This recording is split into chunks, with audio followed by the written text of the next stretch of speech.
Chapter 3 Bandages. Eating dog food was my job on this day in September 2005. I was driving toward a dog food manufacturing plant where I would be taste testing batch after batch of crunchy, bagged doggy bites. Moist, canned food was also on the menu. I skipped breakfast in preparation. Working at a freelance product testing agency was not my first choice for a career. I was interested in speech therapy, inspired since grade school. My speech therapist did wonders for me as a child, almost eliminating the ridicule and torment thrown at me by my stupid little classmates. I was determined to pay it forward as an adult, not the torment, but the speech repairing.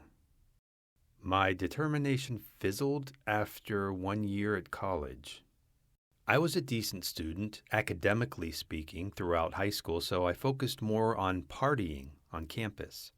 My grades faltered and my finances dwindled, so I ended up back home with my tail tucked between my legs. Getting away from my family had been so liberating. Now I was stuck working for my dad at the sheet metal plant, the only major facility for employment in my infant town.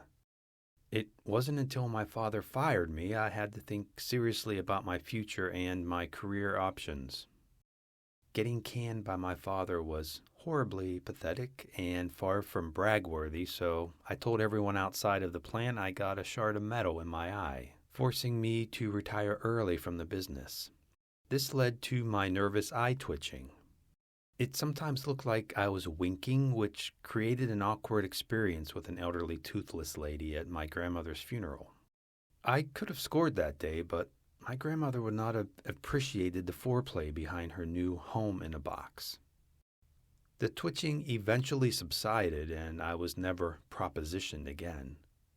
I wish I would have kept it. The whole product testing career began with a simple answer to an ad in the local newspaper. Earn lots of money and get paid to travel. Who wouldn't call the 800 number attached to this ad? Yes, a woman from a foreign land answered. I'm calling about the ad in the paper. Which ad, miss? She asked. This wasn't the first time someone mistook me for a woman over the telephone line. I didn't have the butchiest voice, but it was far from feminine. The phone line must have been damaged. It was raining. Sometimes that creates a warped sound.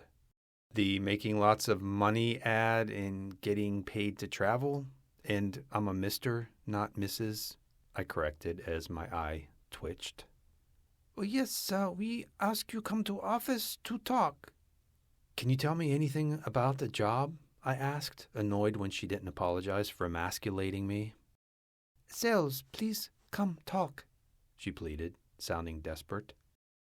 I got the address to the office in a strip mall. I went the next day and met with a Chinese couple. They were looking for a few good people to sell a new revolutionary set of knives. They did a demonstration for me and another guy. We sat in amazement as the man Hu Jin sliced and diced tomatoes, raw steak, rubber, and a sheet of lined paper. While he was cutting his next prop, he did something even more amazing. He sliced off his left thumb. These knives were great. I was sold. Unfortunately, we were quickly rushed out of the office as blood sprayed and Hujin's wife became hysterical. As I walked to my car, the other guy told me about another place hiring down the street.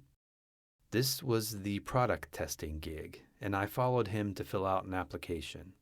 I was hired and he was not. I'm guessing the Chinese blood splattered on his face scared off the employers. The first product testing gig involved underarm deodorant. Human test subjects got themselves sweaty and stinky on treadmills. Other testers and I would stick our noses under their armpits and inhale their illustriously foul odor. Of course, if the deodorant worked as it was designed, the smell would be a scent more refreshing. We proceeded from the underarm to the questionnaire as we then completed a written evaluation on the adequacy and potency of said brand of stench stopper. From this assignment, I was hooked. This was a profession I never even realized existed, so that made it exciting. It also made for a great conversation piece at parties and with friends and family, as there were always vibrant stories to share. You can't say that about molding metal or pushing pencils in an office building. The dog food being tested on this day was not to be swallowed, so it wasn't like I had to eat it all day, just chew and spit it out. Dog foods must taste edible to humans if they are to appeal to canines. If you occasionally feed your dog table scraps, do you think the dog will continue to eat a dry food pellet devoid of flavor? So there I sat at a long walnut folding table with 5 other testers in a corridor-like room with a huge see-through mirror in front of us, awaiting my first taste of the dog cuisine. As was typical on any food-related taste test, a coordinator usually entered the room pushing a cart full of featured product. Having been to this facility in the past, I was familiar with most of the coordinators, but when the double doors burst open, the woman pushing the stainless steel cart of food wasn't familiar. I'd been seated at the far end of the table and could scan her from head to toe without being too obvious. She had long, thick, curly brown hair pulled back in a ponytail, black-rimmed glasses, and big pouty auburn-colored lips. From her lab coat, I could tell she wasn't a petite woman, but with the obesity rate high, those petite types were few and many larger women in between. I found her very cute. "Hello," she smiled and greeted the man at the other end of the table. She used an ice cream scooper to deliver the moist gunk onto his plate. "I know this looks delicious, but please refrain from eating until everyone has received a scoop," she instructed. Not only was she a looker, but a funny one at that. She dug into the food again and tried to drop some onto the plate of the woman next in line, but it didn't want to leave the utensil. Growing impatient, she forcefully shook the tool and the soft dog food finally detached, only it didn't land on the plate. It flew into the face of the seated woman, as well as into her own face. Both ladies gasped as the remaining participants in the room, all men, smiled and tried to contain a chuckle. "Ouch! It's in my eye!" the female tester cried out as she stood and ran from the room. I could now see the coordinator's name badge as she wiped the mess from her face and grabbed a towel to clean up what landed on the table and the floor. Her name was Susan. Susan seemed to lose her cool. She turned to the mirror behind her and nervously smiled. Although you couldn't see them, supervisors from the Doggy Smile plant were seated back there, observing these taste tests. It was important to note every facial expression and gesture we made. This wasn't the first time I'd been involved in a testing setup like this one. It always struck me as odd and needlessly dramatic, like an interrogation scene from an episode of Law & Order, Special Puppies Unit. I smiled, picturing Christopher Maloney getting in my face. "What was wrong with the pork tenderloin flavor, Mr. Mauricio? Everyone else seemed to like it, you piece of shit. I suggest you try it again. Maybe your answer will change." Instead, it was Susan. She finally made it down to me. "I haven't seen you around here before," I chatted after she successfully placed the tuna-smelling mush onto my plate. This is my first week and I already screwed up. How hard can this be? Seriously?" she asked, a little flustered. I noticed something above her right eye, clearly a remaining piece of the food. I motioned above my eye and pointed to her face. She moved her hand up and wiped where I indicated, but the spot remained. "Oh, you missed it. It looks funny. I bet it smells up there, too. The food, I meant." That sounded really stupid, but it had taken her 20 minutes to get to me, so the food probably did smell funky. She wiped above her eye again, but nothing was removed. I stood up and softly grabbed the little crusty and tried to pull it off. Susan backed away and yelped. That's a mole! A voice came over the loudspeaker. Please be seated and no talking. I was embarrassed. Yanking at this poor woman's mole and getting reprimanded by the faceless man behind the glass made me feel like an imbecile. I quickly sat down, and Susan frowned at me before she walked to the other end of the table. As soon as the woman with the food in her eye returned, we got down to our dog food chewing. The first step in the process was to smell the food and then rate it on a scale from 1 to 5. 5 being the best, meaning the smell was enticing and caused your mouth to water. I don't really think they expected us to slobber like a canine, but as I looked at the guy seated on my left, I swear spittle hung from his lower lip. What if this guy swallowed the chow and changed into a German Shepherd or a pug, then rushed out of the room in search of a female to hump? Is everything okay, Vincent? Susan asked as she noticed me staring blankly as the others had already started the chewing phase. I felt tickled that she called me by my name. Yes, just taking my time, savoring it. I smiled at her, and she nervously looked to the mirrored window, afraid of being reprimanded for speaking. I shoved the spoon in my mouth and took all of the lumpy brown mixture onto my tongue. As I chewed, I felt the cool mush traveling between my teeth and gums, and I moved my cheeks to get it to move in a circle around the interior of my mouth. I tasted fish, and I absolutely hated fish, but I had to be objective here. Just because I hated meat from the sea didn't mean little Fluffy or Gizmo would hate it. I heard the spitting of my co-testers as they pulled the plastic buckets sitting next to them up to their mouths and ejected the fishy food. I reached down for my bucket and pulled it up to my mouth, but I had nothing to spit. I'd accidentally swallowed the nasty shit. I guessed it was a reflex of some sort that caused me to swallow at the same time I was leaning forward. I wished for a horrible death for this reflex. I definitely formed a new opinion about reflexes, and the next time a doctor tapped my knee, I was going to kick him as hard as I could in the balls. I gagged a little, but didn't want anyone to know this stupid thing I had done, so I tried to play it off and spat the remaining remnants from my mouth. Unfortunately, the taste and that I could feel a little morsel stuck in the back of my throat caused me to vomit into the bucket. Susan rushed over to me. Oh, can I help you? Are you okay? Here, drink this. She handed me the bottled water sitting next to me, and I sat the bucket down on the floor. I took a swig from the bottle and then glanced down into my bucket. Worms were slithering around in the chunky liquid. I had worms. Somehow I must have shape-shifted into an actual dog. I felt my stomach tightening up, signaling round 2. And then I realized the worms were spaghetti. I'd eaten spaghetti for dinner last night, and the long pasta strands were still undigested. I was both relieved and disturbed by this analysis. Was something wrong with my digestive system? I smiled at Susan, and she turned and walked back to the other side of the room, convinced I was fine. I wondered what the superiors on the other side of the glass were thinking as they documented my actions, placing a check mark in the vomit box. Perhaps this fishy flavor would never see the light of day.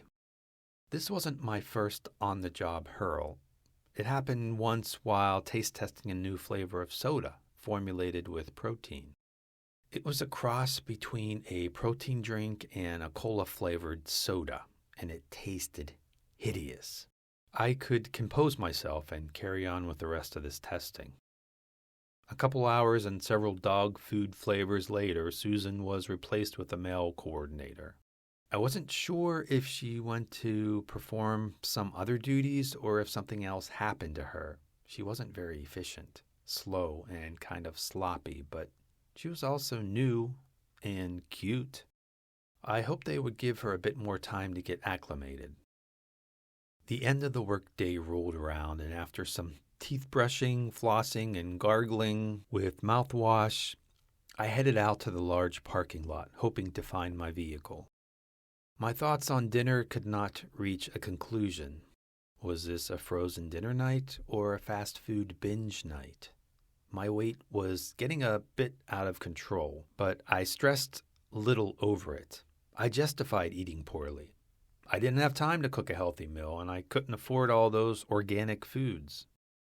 I recalled the location of my vehicle, and as I rounded the corner, heard a set of keys hitting the ground, followed by a soft sob. I didn't have to wonder if I would ever see Susan again, as she was trying to unlock her car door, which was right next to my car. She bent over and retrieved her keys, her back end facing me. I admired the view for a few seconds. "Do you need a hand?" I startled her, of course, as she jumped and spun around. "No, I think I'll keep my mole today." That was all she'd taken from our encounter? I'm so sorry about that. How awkward." She turned to face me. "Well, you won't have to worry about it anymore. They fired me 5 minutes ago." I wasn't surprised. "No, that's so unfair." It wasn't, but I was being sympathetic. Just because of the food flinging deal? That and calling my boss an arrogant ass sniffer. Ass sniffer? I haven't heard that one before. I like it. I wasn't patronizing her, thinking I'd have to use this one on someone in the future. Guess I had dogs on my mind. Go figure.